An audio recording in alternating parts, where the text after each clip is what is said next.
어떤 남자가 바지를 하나 샀어요. 바지가 참 마음에 드는데 자기 몸에 이렇게 대보니까 한 3cm 정도 바지가 긴 거예요. 그래도 집에 여자가 셋씩이나 되니까 뭐 줄여서 입을 수 있겠지 생각을 하고 기쁘게 그 바지를 사가지고 집에 도착했어요.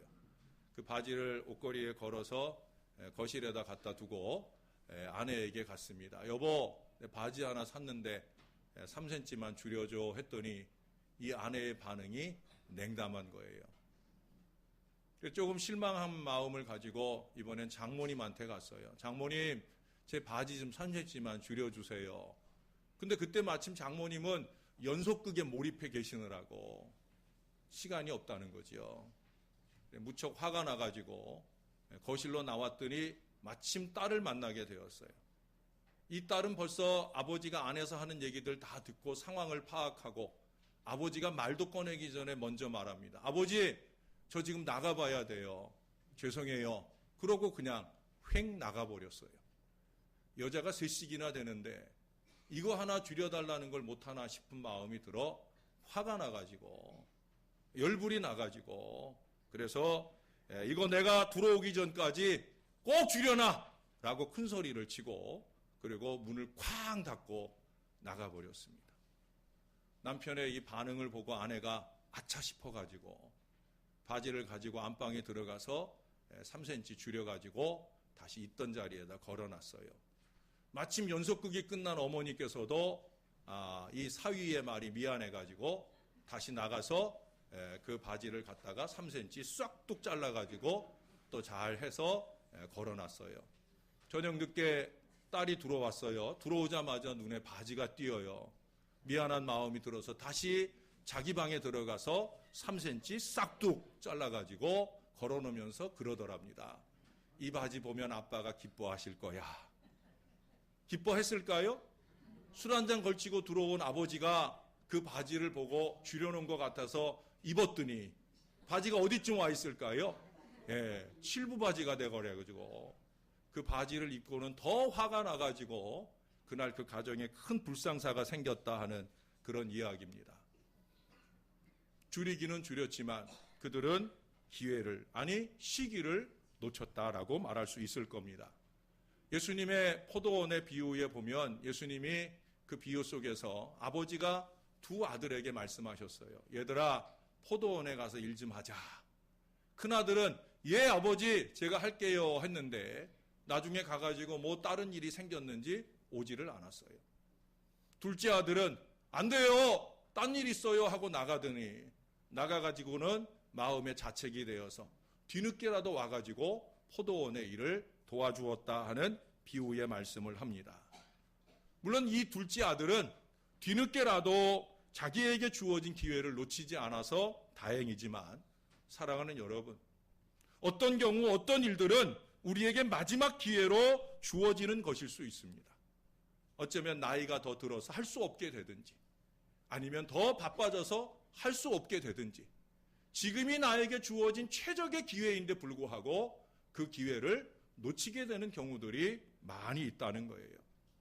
들려오는 얘기에 의하면 기회라고 하는 새가 있는데 이 새는 꽁지가 없답니다. 이 기회라는 새가 날아올 때 앞에서 그 기회라는 새를 잡지 못하고 좀 이따 잡지 하고 뒤돌아서서 지나갈 때 잡으려고 하면 꽁지가 없어서 안 잡힌다는 거예요. 그리스 신화에도 보면 기회의 신이 나오는데 그 기회의 신은요, 재미난 게 뭐냐면 뒷머리가 민머리, 대머리라는 거예요. 그래가지고 이 기회의 신이 다가올 때 그 기회를 잡지 못하고 그 신이 지나간 뒤에 잡으려고 하면 이 민머리라 이게 잡히질 않는다는 거예요. 이런 얘기들이 들려주는 바가 뭡니까? 때를 놓치면 그만이라는 거죠. 그래서 에베소서 5장에서 바울도 말하잖아요. 세월을 아끼라. 세월을 아끼라는 말이 뭐예요? 시간을 아끼라 그런 얘기가 아니에요. 기회를 사라, 기회를 잡아라. 너희들에게 온 기회를 놓치지 말아라. 그것이 무엇을 위한 기회이든지 그 기회를 꼭 잡고 행해야 된다 하는 말씀으로 권면하고 있는 거예요. 오늘 본문의 말씀에도 보니까 기회가 옵니다. 가나의 혼인잔치에서 보여주신 예수님의 첫 이적 기사가 적혀 있어요. 요한복음에는 모두 7번의 이적 기사가 있어요. 다른 복음서에 비하여 이적 기사의 기록이 많지 않아요. 7개밖에 안 되는데 그 중에 첫 번째로 기록하고 있는 것이 바로 이 혼인잔치의 포도주가 되는 이적의 역사입니다. 본문을 시작하면서 보니까 예수님 어머니가 예수님께 포도주가 없다 하는 사실을 알려줍니다. 왜 알려주겠어요? 내가 좀 어떻게 해주면 안 되겠느냐 하는 그런 얘기죠. 예수님은 그에 대해 뭐라고 대답하십니까? 내 때가 아직 이르지 못하였나이다. 아직은 내가 이적 행하고 싶지 않다는 거예요. 분명하게 예수님이 당신의 뜻을 표현했어요. 그러나 그 어머니 마리아는 하인들에게 말합니다. 뭐라고 말씀하십니까? 무슨 말씀을 하시든지 그대로 하라. 그대로 하라는 거예요. 그래서 할 수 없이 예수님의 때가 시작되는 걸 보게 됩니다. 여러분, 이것은 큰 행운이요 축복이 아닐 수 없습니다. 그 결혼잔치 자리에 문제가 해결될 기회를 얻었다라고 하는 거예요. 아직 이르지 아니했다고 말씀하신 하나님의 때, 예수님의 때가 사람 마리아가 하인들에게 한 그 권면의 말씀에 의해서 시작되게 되었다. 시키시는 대로 하라. 시키시는 대로 하면 생각보다 빨리 기회가 올 수 있다는 거예요. 생각보다 빨리 축복이 올 수 있다는 거예요. 이제 선포되는 예수님의 말씀에 대한 그 하인들의 태도 여하에 따라 예수님의 때가 충만해질 수 있다라고 하는 거예요. 부족한 종이 지금 여러분들에게 드리는 말씀이나 또 많은 목회자들을 통해 주어지는 그 모든 권면들, 그 모든 것들은 다 오늘 이 마리아가 하는 역할입니다. 하나님께서 이리저리 말씀하시니 시키시는 대로 해주세요 라고 부족한 종을 통해 또 많은 목사님들을 통해 하나님의 말씀이 전해집니다. 주님의 이름으로 그 말씀, 그 사역을 드리고 있다라고 하는 거예요. 우리의 생각에는 시기상조인 것 같고 아직 내가 그 말씀이나 그 사명을 감당할 그릇이 안 되는 것 같고 또 내 형편이 어떻고 저떻고 우리가 많은 핑계가 먼저 앞선다라고 하면 그 기회는 예수님의 때는 축복과 은혜의 기회는 영영 물 건너가서 다시는 우리 앞에 오지 않을 수도 있다는 사실이에요.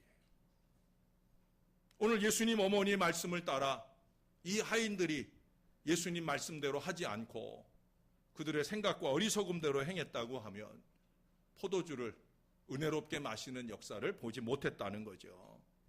여러분, 우리가 그런 교인들을 가리켜 우리 목회자들은 청개구리 교인이라고 합니다. 청개구리 얘기 아시죠? 그렇게 부려막심했던 이 청개구리가 마지막 죽으면서 엄마가 또 말 안 들을 테니까 반대로 얘기해야지. 그래서 나를 물가에다 묻어다오 했더니 이제 마지막에서야 아이고 이번만큼은 어머니 말씀 들어야지 하고 물가에다 묫자리를 썼는데 그만 비가 많이 와가지고 그 개울에 물이 넘쳐나면서 그 묫자리가 같이 쓸려 내려가가지고 그 다음부터 비가 오면 청개구리는 깨걸깨걸 울었더라 하는 옛날 이야기를 우리가 알잖아요. 그 이야기에 비추어서 영적 청개구리들이 있다는 거예요. 죄송한 얘기지만 영적 청개구리는 절대로 하나님의 이적과 축복의 주인공이 될 수 없어요. 사랑하는 여러분, 여러분의 주위에 마리아처럼 예수님께서 시키시는 대로 하라고 말해주는 사람이 있다고 하면 여러분 감사해야 합니다. 그리고 그 말씀을 예수님께 대한 절대 믿음과 순종을 요청하는 말씀인 것을 여러분 꼭 알아야 합니다. 저는 여러분들에게 그런 목사가 되기를 간절히 원하고 또 원하고 있습니다. 부족한 종의 입술을 통해 전하는 말씀이지만 이 말씀이 저들의 심령 속에서 축복의 마중물이 좀 되었으면 하는 간절한 마음이 있다는 거예요. 여러분, 무엇보다 우리가 이 권면대로 예수님의 말씀이나 사명으로의 부름에 대해서 그대로 순종해야 된다는 사실이에요. 그러할 수만 있다고 하면 여러분들은 하나님의 축복과 기적의 주인공이 다 될 수 있는 줄로 믿습니다. 넉넉히 될 수 있습니다. 꼭 되셔야 합니다. 꼭 되십시오.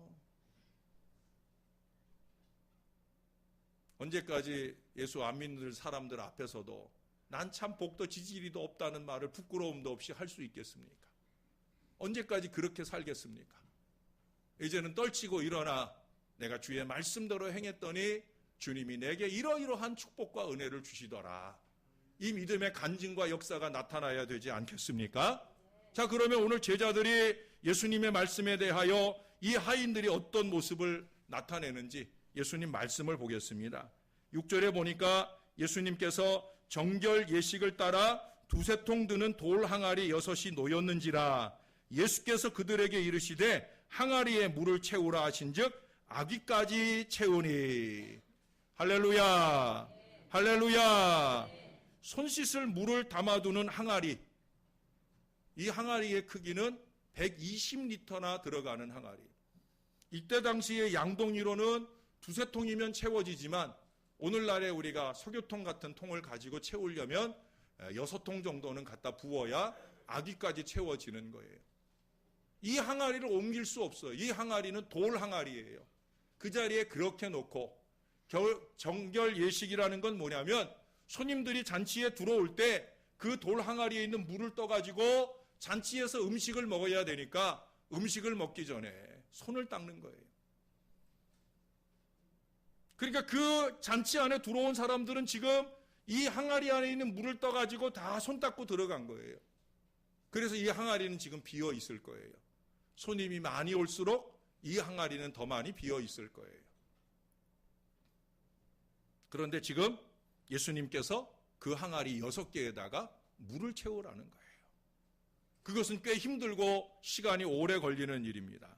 하인들은 2가지 이상의 이유 때문에 이 예수님의 말씀을 거절하기에 충분합니다. 이 이유들은 그 하인들이 거절해도 타당할 만한 충분한 이유가 된다는 거예요. 첫 번째 이유는 뭐냐? 지금 필요한 것이 포도주지 손 씻을 물이 아니라는 거죠.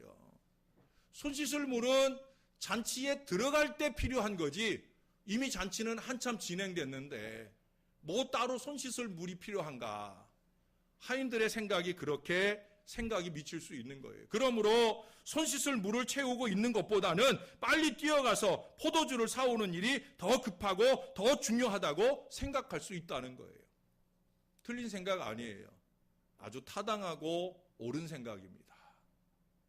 그러나 그것에 대해 말하는 사람 아무도 없어요. 그것에 대해 토를 다는 사람 아무도 없어요. 두 번째 이유는 뭐냐? 8절에 보니까 그 물을 갖다 주라는 거예요. 지금 상식적으로 마실 물도 아니고 손 씻을 물을 왜 갖다 주라는 건가? 지금 잔치 자리에서는 포도주가 필요하다는데 마실 물 갖다 줘도 욕을 먹을 텐데 손 씻을 물 떠다가 갖다 주는 것, 여러분 그렇게 할 수 있겠습니까? 어려운 얘기예요. 목사가 설교를 하는 이 순간에도 어떤 분들 보면 옆 사람한테 대고 뭐라고 중얼중얼 토를 달고 계신 분들을 간혹 봅니다. 아니 목사 설교하는데 옆 사람한테 토달 얘기가 뭐 있어요? 목사한테 집중하고 목사 말씀 들으면 되지. 그런데 여기 이 하인들은요, 토를 달 만한 충분한 이유가 있는데도 성경에 보면 한마디도 말하지 않아요. 이러한 이유에도 불구하고 그들은 그 모든 말씀을 시키는 대로 그대로 다 행하고 있다는 거예요. 하나님의 역사는 예수님께서 행하실 수많은 이적들은 납득할 수 없는 무모하게 보이는 그 명령에 대해서조차도 그대로 순종할 때, 시키시는 대로 할 때 나타난 줄로 믿습니다. 이게 참 어려운 거예요. 어떤 신실한 그리스도인이 등산을 갔다가 그만 길이 미끄러져 가지고 낭떠러지로 구르기 시작합니다. 저 깊은 낭떠러지 골짜기로 떨어지면 10중 8구 죽음이에요. 굴러떨어지다 자기도 살아보려고 허우적거리다가 나뭇가지 하나를 탁 잡고 간신히 멈추게 되었어요.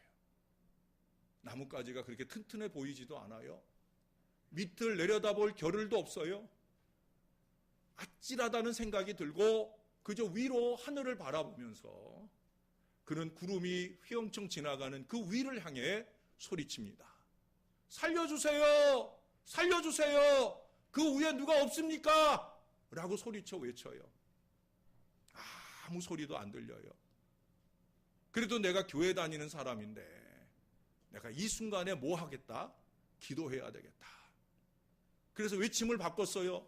살려주세요, 하나님! 하나님, 살려주세요! 그리고 그 외침에 대하여 하늘에서 구름 사이 음성이 들리기 시작합니다. 두려워 말라. 깜짝 놀랐어요. 엄중하게 들리는 그 음성을 들을 때 그는 떨리는 마음으로 물었어요. 누구십니까? 빨리 도와주세요. 라고 외쳤어요. 그러자 그 위에서 나는 세미한 음성이 이처럼 외칩니다. 나는 내가 믿는 하나님이다. 너는 나를 믿고 지금 잡고 있는 그 나뭇가지를 놓아라. 그러면 살리라. 라고 음성이 들려왔어요. 그 음성을 믿고 놓으면 살 수 있었겠지요. 그런데 그는 두려움 때문에, 상식 때문에, 의심 때문에 그 말씀을 감히 순종할 수가 없었어요. 그런 그가 뭐라고 외쳤겠습니까? 뭐라고 외쳤을 것 같아요? 그 위에 또 누구 없습니까? 라고 외쳤다는 거예요. 하나님도 필요 없다는 거죠. 믿지 못하면 우리가 믿고자 하는 하나님도 필요 없는 존재로 헌신짝이 되는 경우가 얼마나 많은지 몰라요. 순종하기 싫은 사람에게는 하나님이 아무것도 아닌 존재인 것이 우리들의 삶 속에 얼마나 많이 증명되고 있는지 몰라요. 여러분들은 정말 하나님을 믿으시는지요? 하나님을 믿는다고 하면 그분의 말씀도 믿어야 할 것이고 그 말씀에 대한 순종이 우리 안에 있어야 된다는 거예요. 그러나 안타깝게도 우리는 오늘 이 어리석은 사람과 같은 모습을 보일 때가 많아요. 별로 우리의 생명에 하나님의 축복된 삶에 득도되지 않을 것을 붙잡고서 하나님의 말씀에는 순종하지 않은 채 또 다른 어떤 위안거리를 찾고 있지 않는지. 예수 믿는 사람들이 술로 위안을 삼으려 하고 그저 피워 물면 없어질 몇 모금의 연기에 의지한다든지. 이게 얼마나 어리석은 일이에요. 저는 술, 담배에 대해 저는 금욕적인 이런 율법적인 이런 생각을 갖고 있지는 않아요. 그러나 적어도 예수 믿는 사람이 예수님 때문에 위로가 되고 예수님 때문에 힘이 돼야 되지. 한순간 피어 없어지는 담배 연기로, 한순간 맛이 없어지는 술 몇 모금으로 위로를 삼고 안위를 삼는다고 하면 그 믿음이 참일까? 그 믿음이 참일까 하는 부분에서는 저는 부정적이에요. 여러분, 지난주 말씀드린 대로 다 버려야 순종할 수 있는 거예요. 때로는 상식도 버리고 두려움도 버리고 의심도 버리고 인간적으로 집착하고 있는 모든 것을 버리시고 예수님께서 시키시는 대로 먼저 순종할 수 있어야 된다는 거예요.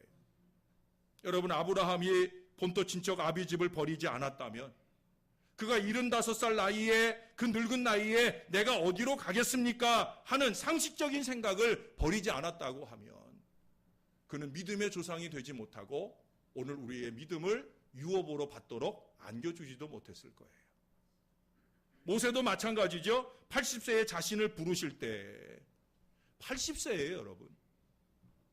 80세에 자신을 부르실 때 나이를 핑계 삼고 입술이 어눌한 것을 여전한 핑계로 붙들고 바로에 대한 두려움을 핑계 삼고 이스라엘 백성들이 자기를 따라줄지를 의심하고 그 하나님의 말씀에 순종하지 않았다라고 하면 오늘의 이스라엘이나 우리의 믿음의 근거는 존재하지 않는 거예요. 무엇보다도 할 수만 있으면 이 잔을 내게서 돌리시옵소서라는 당신의 생각을 관철시키신 예수님이었다고 하면 내 원대로 마옵시고 아버지의 원대로 하기를 원하나이다 하는 고백으로 십자가를 지신 예수님 아니었으면 오늘 저와 여러분은 이 구원의 은혜 속에 거할 수 없는 거예요. 우리보다 먼저 돌아가시는 분들을 우리는 천국 갔다고 믿으며 위로받을 수 없는 거예요. 우리의 믿음의 근거가 그냥 무너져 버리는 거예요. 그 모든 근거가 뭐예요? 순종의 결실이라는 거예요. 중세 유럽의 수도원이 한참 많이 세워지던 때 그 그 수도원에 들어가는 여러 가지 관문이 있어요. 수도원엔 사실 고생하러 들어가는 거거든요. 그런데도 아무나 들어갈 수 없는 곳이었어요. 그 여러 가지 숙제 가운데 하나, 어느 수도원에서 두 사람의 수도사가 되기를 원하는 사람이 그 수도원에 왔어요. 수도원장이 그들에게 똑같은 숙제를 줍니다. 자, 이 배추 모종을 갖다가 밭에다 심어라. 그래서 그걸 받아가지고 가려고 하는데 잠깐 가서 심는데 거꾸로 심어라. 뿌리를 심는 것이 아니라 줄기를 심어라 라고 명령을 했어요. 그 중에 한 사람은 가져가면서 의아했겠죠. 아니 왜 뿌리를 심어야 잘 자랄 텐데 거꾸로 심으라 할까? 의아했지만 그래도 수도 원장님 하시는 말씀이니까 그대로 믿고 가서 거꾸로 심었어요. 그러나 또 한 사람은 좀 더 약삭빠르게 좀 더 스스로 지혜 있다 하며 아니 참 원장님이 뭐 실수를 했겠지. 아무리 이걸 심는데 뿌리를 심는 게 맞지 거꾸로 심는 게 맞을까? 착각했을 거야. 뭘 몰라도 몰라. 그러면서 똑바로 심었어요.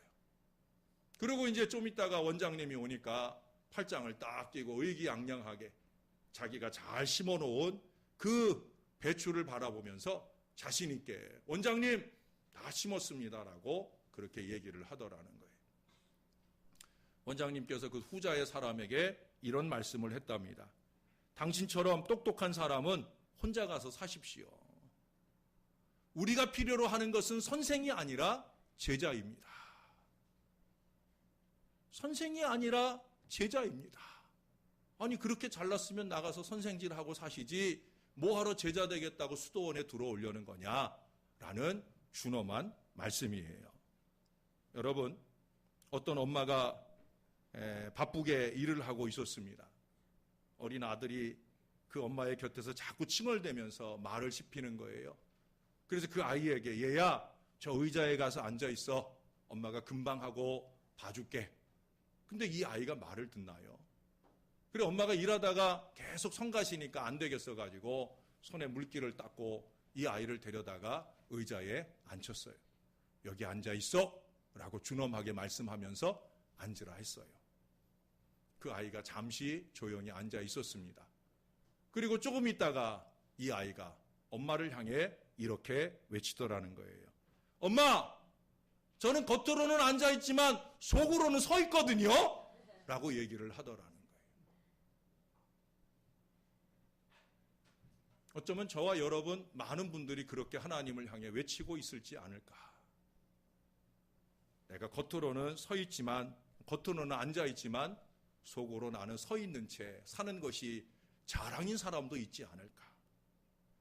여러분, 이런 마음은 순종이 아닌 거예요. 겉으로는 하나님 하라는 대로 하면서도 속으로는 불평하고 부정한다고 하면 그것은 아무 의미가 없는 거예요. 의미만 없는 게 아니에요. 거기에는 기적도 역사도 축복도 없는 거예요. 정말 저와 여러분이 하나님을 믿고 그 하나님을 통해 복을 받는 축복의 인생이 되길 원한다면 오늘 찬양대의 찬양처럼 복 있는 사람으로서의 귀한 인생을 살아가기 원한다고 하면 우리는 마음으로부터의 순종의 역사를 이루어갈 수 있어야 된다는 거예요. 여러분, 물이 포도주가 된 것은 항아리의 변화가 아니잖아요. 항아리 안에 있는 물이 변한 거잖아요. 속이 변한 거예요. 마음이 변한 거예요. 그것도 10절의 말씀에 보면 좋게 변하는 거예요. 말씀 받은 세월이 얼만데 좋게 변하는 건 요만큼도 없고 맨날 악의와 악독만 점점 늘어나는, 그건 믿음이 아닌 거지요. 하나님의 말씀을 자꾸 받으면 받을수록 그 말씀으로 통해 우리의 속이 변하고 그 속이 선의와 선한 마음과 선한 능력으로 더욱더 극대화되는 역사들이 나타나야 되는 게 아니겠습니까? 여러분, 뒤에 디모데후서 3장 17절에 보면 이런 말씀을 합니다. 이는 하나님의 사람으로 온전하게 하며 모든 선한 일을 행할 능력을 갖추게 하려 함이라. 여기서 말하는 이는이 뭐예요? 그 앞에 15절 16절에 다른 거 얘기 안 해요. 성경은 모든 성경에 하나님의 말씀이 갖는 목표가 뭐냐?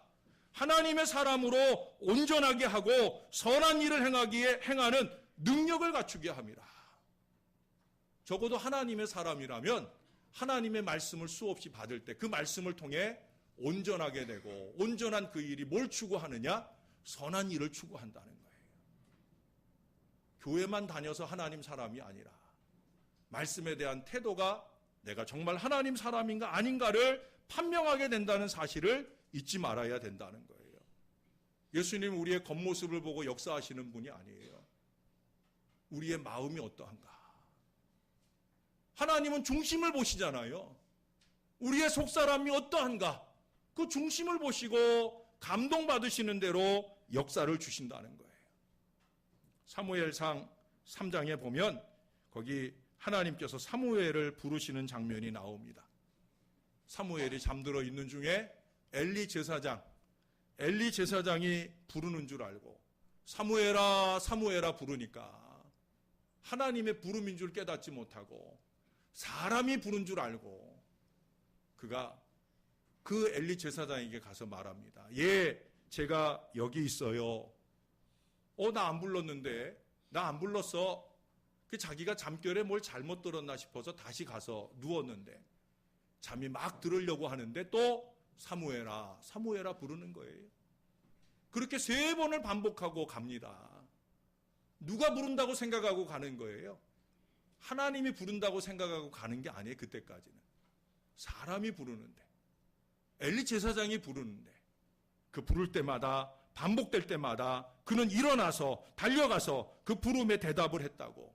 잠들만 하면 깨우고 3번째나 반복되는데도 그는 변함없이 사람의 부름 앞에도 밤에도 예, 낮에도 예, 언제나 예 할 준비가 되어 있고 몸에 밴 그 태도로 순종하는 모습을 보이더라는 거예요. 이제 하나님의 부름인 줄을 알게 되어질 때, 하나님이 다시금 그를 부를 때 그는 뭐라고 얘기합니까? 말씀하옵소서 주의 종이 듣겠나이다. 그 믿음의 태도 때문에 성경의 3장 1절에 그러잖아요. 그 시기에 세상에 악이 관영하여 하나님의 말씀이 흔히 들리지 보이지 않을 때라는 거예요. 그런데 이 어린아이 사무엘에게 그 세상의 사람들, 엘리 제사장도 들을 수 없는 하나님의 말씀이 그 어린아이에게 들려지고 보여지고, 그 사무엘이 자라서 이스라엘에는 유일해요. 사사로, 선지자로, 제사장으로 이스라엘의 중요한 3대 직무를 홀로 감당한 사람은 사무엘밖에 없어요. 그 축복의 미래가 어떻게 열리느냐? 말씀하옵소서 주의 종이 듣겠나이다 하는 순종의 마음으로 열리는 거예요. 여러분, 물이라고 하는 것은 그 물에 무엇을 타느냐에 따라 모양이나 성질이 달라지잖아요. 술에 술 타면 술이 되는 거죠. 예? 술에 하얀색 물감을 타면 하얀색이 되는 거고, 노란색 물감을 타면 노란색이 되는 거예요. 우리의 마음은 물과 같아요. 물과 같은 우리의 마음에 여러분들은 무엇을 붓고 계십니까? 우리 마음의 항아리에 담는 악의를 가진 더러운 말의 유혹에 혹시 쉽게 넘어가는 그런 어리석은 인생을 살고 있지 않습니까? 하나님의 말씀은 분명히 우리를 온전하게 하고 선한 일을 하는 능력을 우리의 가운데 더해 주신다는데, 우리 안에 악의만 자라고 악행만 넘쳐나는 어리석음이 있다고 하면 우리는 하나님의 말씀을 제대로 담고 사는 건강한 신앙 일생일 수 없다는 거예요. 마지막으로 한 말씀만 드릴게요. 제가 이 성경을 읽는 중에 좀 지나치게 알레고리칼한 해석일 수도 있습니다. 그러면 용서해 주세요. 저는 이 6 항아리가 6일간의 우리의 삶으로 보였어요. 6 항아리는 6일 동안의 우리의 삶이라는 거예요. 주일날 우리가 하나님 앞에 받은 말씀을, 이 물을 우리의 마음속에 담고 6일 동안을 이 말씀을 잘 실천하면서 우리 안에 있는 맛있는 은혜의 포도주를 세상 가운데 나누어 주면서 제대로 살 수 있으면, 그렇게 주의 말씀은 우리를 통해 돌아온 기적과 축복의 역사를 나타나게 될 줄로 믿습니다. 좋은 포도주가 된 물처럼 우리에게 좋은 삶으로 충만케 하는 은총의 재료, 그것은 바로 이 주일날 우리에게 주시는 하나님의 말씀인 줄로 믿습니다. 주중에도 제가 마중물 얘기를 한번 했지만 여러분, 주일날 여러분들에게 들려주신 하나님의 말씀이 마중물이에요. 이 마중물을 여러분의 삶에 담고 열심히 순종의 펌프질을 하면 물이 막 쏟아져 나오는 거예요. 그 물로 내 목만 축이는 게 아니에요. 그 뒤에 11절을 보세요. 오늘 본문의 11절의 말씀에 보면 이런 얘기를 합니다. 예수께서 이 첫 표적을 갈릴리 가나에서 행하여 그의 영광을 나타내심에 제자들이 그를 믿으니라. 할렐루야. 그가 마중물을 받아서, 하인들이 마중물 받아서 순종의 펌프질을 하니까 거기서 포도주가 막 넘쳐나면서 예수님께서 영광을 나타내시고 또 뭐예요? 제자들의 믿음이 복돋아졌다. 저나 여러분들이 순종하는 결과를 통해 나타나는 것도 다른 거 없어요. 우리가 제대로 믿음으로 순종만 할 수 있다고 하면 두 가지가 나타나는 거예요. 하나는 우리를 통해 하나님 영광 받으실 줄로 믿습니다. 두 번째는 뭐예요? 우리를 통해 많은 사람들의 마음에 믿음이 자라게 되는 역사를 주실 줄로 믿습니다. 새해의 새신앙 두 번째 말씀이었습니다. 우리는 언제나 주시는 말씀에 대해서 시키시는 대로 예하고 아멘하고 순종할 믿음의 준비를 갖추고 살아서 날마다 우리의 삶 속에 하나님의 기적과 축복을 체험하고 살아가는 건강한 신앙 인생이 다 되시기를 예수님의 이름으로 간절히 축원합니다. 기도하겠습니다. 하나님, 오늘도 우리가 왜 왔겠습니까? 예배를 통해 하나님께 영광 돌리기 위하여 왔지만 그뿐만 아니라 말씀을 받으러 온 줄로 믿습니다. 이 말씀의 물을 마음에 받고 이제 한 주간 살아갈 때 날마다 포도주로 변화되는 역사가 축복으로 기적으로 변화되는 역사가 우리의 삶에 나타나게 도와 주옵소서. 부족한 우리 신앙 인생을 통해 주님이 영광을 나타내시며 또한 우리의 신앙을 통해 많은 사람들이 예수 믿게 되는 믿음의 역사가 일어날 수 있도록 저희를 주님의 항아리로 사용하여 주시옵소서. 예수님의 이름으로 기도합니다. 아멘.